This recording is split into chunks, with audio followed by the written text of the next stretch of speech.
ये धम्मा हेतु भावा तेषां हेतु तथागतो अह तेषां च यो निरोधो एवं वदा महासमनो।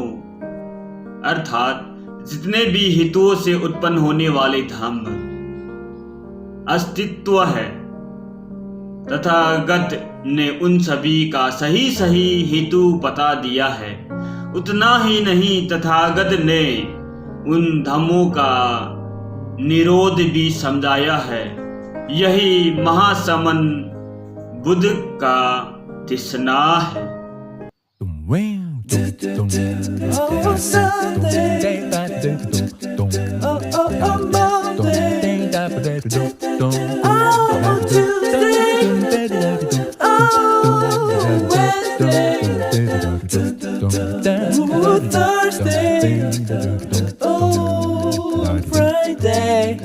Saturday.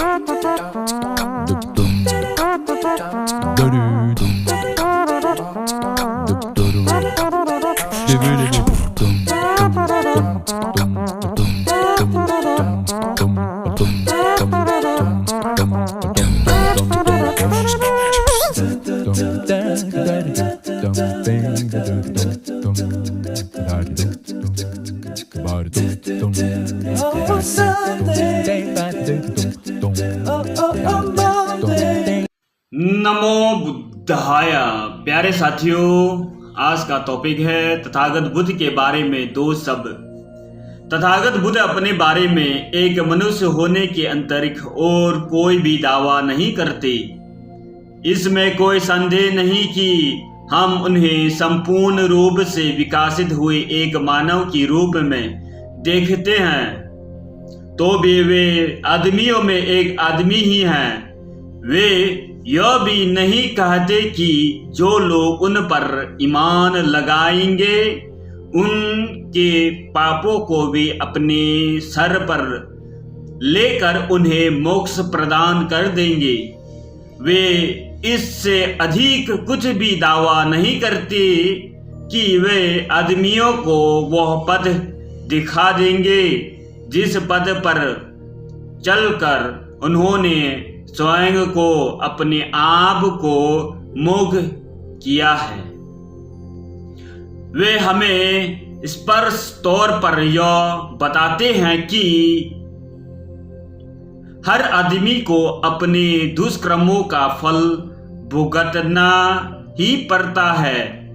हर आदमी को अपनी मुक्ति के लिए स्वयं प्रयास करना पड़ता है। कोई देवता या ईश्वर भी आदमी के लिए वह सब कुछ नहीं कर सकता जो कुछ आदमी स्वयं अपने लिए कर सकता है। हम जो कुछ भी है वो सभी कुछ हमारे विचारों के परिणाम है। अपने विचारों की फलश्रुति है, अपने विचारों की निर्मित है। महापरिनिर्वाण सूत्र में भगवान बुद्ध अपने प्रिय शिष्य अनन की भर्त्सना करते हैं। अनन, अपने दीपक अपने आप बनो। अनन, अपने शरण स्वयं ग्रहण करो। अनन, धम्म को ही अपना दीपक समझो। अनन, धम्म की ही शरण ग्रहण करो। अनन, अन्य किसी भी शरण ग्रहण ना करो। और अनंत, अभी यो मेरे ना रहने पर भी जो अपने दीपक स्वयं बनेंगे, अपने शरण स्वयं ग्रहण करेंगे, अनंत वे ही बुद्धि प्राप्ति का प्रयास करते करते ऊंचाई की शिखर तक जा पहुंचेंगे। उन्होंने अपने शिष्यों की भर्त्सना की कि वे उनके व्यक्तित्व को महत्व ना दी और सदैव अपने आदर्श पर ही नजर रखे। तथागत ने वाराणसी की ओर प्रस्थान करने का संकल्प किया। वाराणसी सदियों से धार्मिक चिंतन और धार्मिक जीवन बिताने वालों का मिलन स्थान माना जाता रहा है। रास्ते में उनकी मुलाकात उनकी पूर्व परिचित एक नंग जैन मुनि से हुई। उनका नाम उपक था। तथागत की तेज स्वीता और शान मुद्रा से प्रभावित होकर उपक ने प्रश्न किया, वह तुम्हारा कौन सा गुरु है जिसके कारण तुमने गृह त्याग किया है? तथागत का उत्तर था, मेरे कोई गुरु नहीं है, मेरे समान भी कोई नहीं है। मैं सम्यक संबुद्ध हूँ, मुझे शांति मिल गई है, मैं निर्वाण प्राप्त हूँ। धम्म का साम्राज्य स्थापित करने के लिए मैं वाराणसी जा रहा हूँ। वहाँ मैं उन लोगों के लिए धम्म प्रदीप प्रज्वलित करूँगा जो अंधकार अछंद है, यानी कि धम्म प्रदीप प्रज्वलित करूँगा। आप लोगों को तो पता चल गया होगा इसका मतलब क्या है। उपक बोला, तो क्या तुम विश्व विजयी जिन होने का दावा करते हो? तथागत ने उत्तर दिया, जिन्होंने अपनी इंद्रियों को जीत लिया होता है वे ही जिन कहलाते हैं। मैंने अपने आप को जीत लिया है और निष्पाप हूं, इसलिए मैं जिन हूं। एक धम्म संस्थापक के व्यर्थ जीवन में तथागत ने बहुतों को धम्म दीक्षा दी। धनी और निधन, शिक्षित और अनपढ़, बमन और समन और जीवक, गृहस्थ और जंगलों में रहने वाले तपस्वी, डाकू और मनोभक्षी, जमींदार और किसान, पुरुष और स्त्रियों, प्रत्येक परिस्थिति और वर्ग के लोगों ने तथागत का शिष्य स्वीकार किया। कोई भिक्षु और भिक्षुनी बने, कोई गृहस्थ रहे। दीक्षा ग्रहण करने के बाद सभी लोग दुख से मुक्ति पाया। अर्थात तथागत बुद्ध ऐसा वाणी बोलते थे, जो एक बार सुनते थे उसको हमेशा सुनने का मन ही करते रहता था। जो अनपढ़, जो पढ़ा लिखा नहीं था, उसको उदाहरण के साथ बार बार दोहराकर उसको समझाने की कोशिश करता था। इसलिए तथागत बुद्ध को जो लोग नफरत करते थे, जो लोग उसका विरोधी थे, वे लोग भी जब उनका देशना सुनते थे तो वे भी उसका मुरीद हो जाते थे, यानी कि उसका शिष्य ग्रहण करते थे। बुद्ध का दो प्रकार का शिष्य है, एक जो गृहस्थी है, दूसरा जिन्होंने गृहस्थी त्याग दिया है। तो इसलिए इसके बारे में भी हमें जानना चाहिए। यूं तो तथागत बुद्ध के बारे में कहने को तो बहुत है। तो प्यारे साथियों, यो रहा कुछ तथागत बुद्ध के बारे में दो शब्द। वैसे तो हम तथागत बुद्ध के बारे में हर प्रकार से अब तक उसका दिशना पहुंचाने की कोशिश करते रहेंगे। ऐसा नहीं है कि आज हमारे तथागत बुद्ध के बारे में कुछ दो शब्द कह दिया तो खत्म हो गया।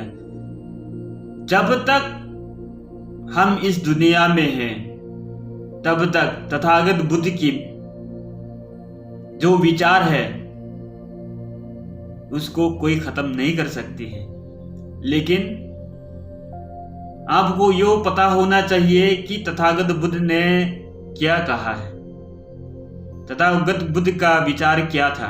तथागत बुद्ध ने कहा था कि अगर कोई आपको कुछ बोल देता है तो सबसे पहले आपको उससे क्वेश्चन करना आना चाहिए कि उन्होंने मुझे यह कहा है, क्यों कहा है, किस लिए कहा है, इससे क्या फायदा है, इससे हमारे समाज में क्या फायदा होगा, इससे हमारे जो गृहस्थ जीवन है इसमें क्या हमारे कोई लाभ है, कोई योगदान होगा। तो तथागत बुद्ध ने कहा था कि क्वेश्चन करना सीखो, तभी आप आगे बढ़ पाएंगे, नहीं तो पीछे ही रह जाएंगे। जैसे कि दूसरों को हम देखते हैं कि कोई कथावाचक बोल दिया है तो उसको आंख मूंद कर विश्वास कर लेता है। तथागत बुद्ध ने ये नहीं कहा है कि कोई मेरे बारे में लेकर अगर मैं भी कह दूं तो आपको आंख मूंद कर विश्वास कर लेना चाहिए, ये नहीं कहा है। तथागत बुद्ध ने क्या कहा है, अगर मैं भी कह दूं तो भी आपको क्वेश्चन करना चाहिए। तथागत बुद्ध ने यह क्यों कहा है, किस लिए कहा है, इससे हमारे क्या हित है और क्या अहित है, क्या हमारे लाभ होगा, क्या हमारे नुकसान होगा, क्या हमारे समाज में ये कोई फायदा होगा। तो तथागत बुद्ध ने इसलिए कहा था क्वेश्चन करना पहले, उसके बाद ही अगर वो आपके लिए, आपके समाज के लिए, आपके परिवार के लिए कोई बेनिफिट लाता है तो उसको मानना चाहिए, अगर बेनिफिट नहीं लाता है तो उसको नहीं मानना चाहिए। तो इसलिए तथागत बुद्ध अपने समय में एक साइंटिस्ट था, हम कह सकते हैं। उस समय आज की जो साइंस है वो तो था नहीं, लेकिन तथागत बुद्ध का जो ब्रेन है बहुत ही शार्प था, बहुत ही टैलेंटेड व्यक्ति थे। उन्होंने ही पहली बार मनुष्यों को कहा है प्रश्न करना सीखो, देखना सीखो, बोलना सीखो और काम करना भी सीखो। मनुष्य को मनुष्य ही समझो। तो उसका जैसा आज तक कोई है ना कोई होगा, कोई नहीं हो सकता है। जितने भी हम देखा है तथागत बुद्ध के जैसा आज तक कोई नहीं हुआ है। तथागत बुद्ध जितने मधुर वाणी में बोलते हैं, जितने लोगों को संगठित होने के लिए कहते हैं,